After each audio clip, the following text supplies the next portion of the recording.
Absolutely. Here is a long, emotionally gripping and viral style article based on your prompt. It blends inspiration, suspense, and realism, ideal for a wide audience on platforms like Medium, social media, or digital magazines. Before Jason Statham became a globally recognized action star, before he was the face of high-speed car chases, brutal fight scenes, and blockbuster franchises, he was just a hustler with no clear path. No acting background, no Hollywood agent, no roadmap to fame. Which leads to the big question people still ask today. Was Jason Statham's success pure luck, or something much bigger? If you look at his life on the surface, it might seem like luck played a major role. He didn't go to film school. He didn't spend years studying theatre. He wasn't born into the industry. He was a street vendor, a market hustler, a diver-turned-model who stumbled into a movie role. But if you stop there, you miss the truth. Because Statham's rise wasn't an accident. It was survival instinct, preparation and timing crashing together at the perfect moment. It looked like luck, but it was something far more calculated. Jason Statham didn't grow up with connections or comfort. Born to a working-class family in Shirebrook, England, he learned early that nothing came easy. His father was a street seller, and Jason followed in his footsteps, selling fake perfume and knockoff jewelry in the streets of London. That experience didn't just pay the bills, it shaped him. It taught him how to sell himself, how to read people, how to command attention. That wasn't luck. That was hard-earned skill, developed out of necessity. At the same time, he was living a second life as a competitive diver. For over a decade, he represented England at the national level. He never made Olympic gold, but he trained like a machine. Discipline, structure, mental toughness, these weren't things he learned later for movies. They were already built into him. Years of athletic training gave him the physical control that Hollywood stuntmen would later admire and fear. While others needed body doubles, Jason was the body double. Then came the break, Lock, Stock and Two Smoking Barrels. Director Guy Ritchie didn't want polished actors. He wanted real people with real edge. Jason was recommended through a modeling job. But when Ritchie auditioned him, he didn't hand him a script. He told him, "Sell me something." Jason didn't act. He did what he knew. He dropped straight into his street hustler instincts and improvised a scene so convincing that Ritchie gave him the role on the spot. That moment looked like luck. But how many people would have been ready? How many people would have had exactly the skill set to impress a director in that unpredictable, unconventional way? Jason didn't fake anything. He'd spent years preparing for that moment. He just didn't know it. And once he was in, he didn't coast. He went from indie crime dramas to starring in The Transporter, where he trained in martial arts, drove high-performance vehicles himself, and took stunt work to a whole new level. He brought something Hollywood hadn't seen in years: authenticity.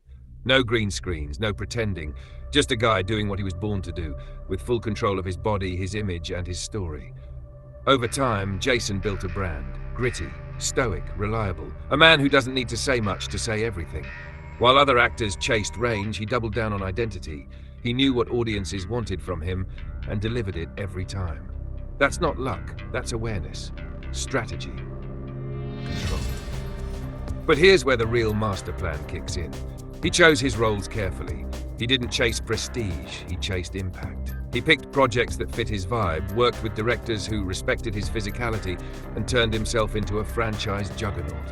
From Crank to The Expendables, Death Race to Fast and Furious, he became the guy you called when you needed intensity, skill, and real danger. And when the world thought it had seen everything he had to offer, he pivoted, adding comedy, working with Dwayne Johnson, surprising fans with unexpected charm in Spy and Hobbs and Shaw. Even his business moves. Before the fame, before the high-speed chases and explosive fight scenes, before the multi-million-dollar contracts and international recognition, Jason Statham was just another face in the crowd, unknown, underestimated, and untrained in acting. He didn't come from money. He didn't grow up around film sets or elite drama schools. He came from the streets, both literally and culturally. And that's why people still ask, was his rise to stardom just a stroke of insane luck? Or was it something far more intentional? At first glance, it might seem like he got lucky. One day he was modeling for clothing brands, the next he was in a Guy Ritchie movie. But that's the surface version, the viral headline. Look deeper, and the truth is far more layered.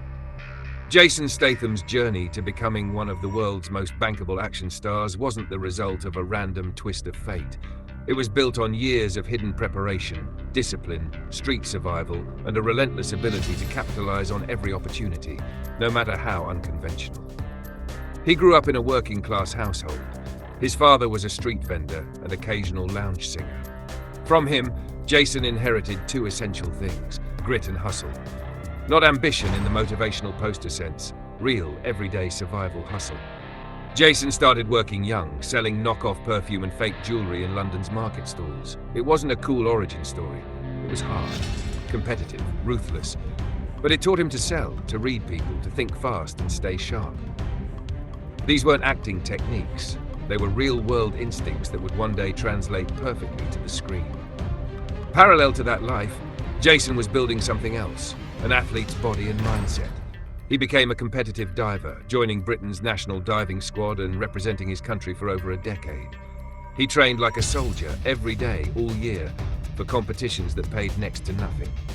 No endorsements, no glory, just hours of sweat and silence. Diving gave him discipline, control, awareness, the kind of physical and mental strength that Hollywood action roles demand, but few actors naturally possess. Still, after retiring from diving, Jason was left with no clear future. He floated, sometimes literally, modeling gigs here and there, jobs that paid the bills but didn't fill the soul. Then came a modeling campaign with French connection, and through that, a fateful introduction to filmmaker Guy Ritchie.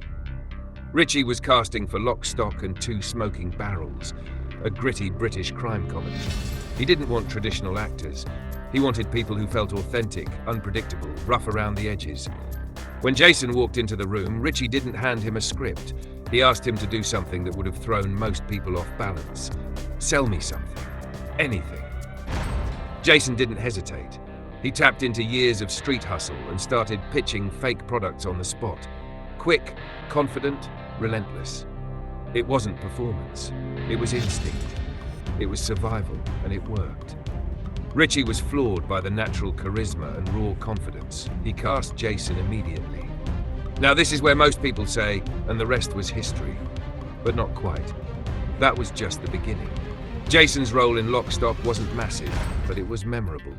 People noticed him. He wasn't polished, but he was magnetic. Then came Snatch, then The Transporter, and suddenly Jason wasn't just a background tough guy. He was the lead. The anti-hero. The guy who didn't say much but meant everything. He wasn't playing a character, he was the character. And what truly separated him from the rest? He did his own stunts. All of them. He didn't fake fights or use body doubles.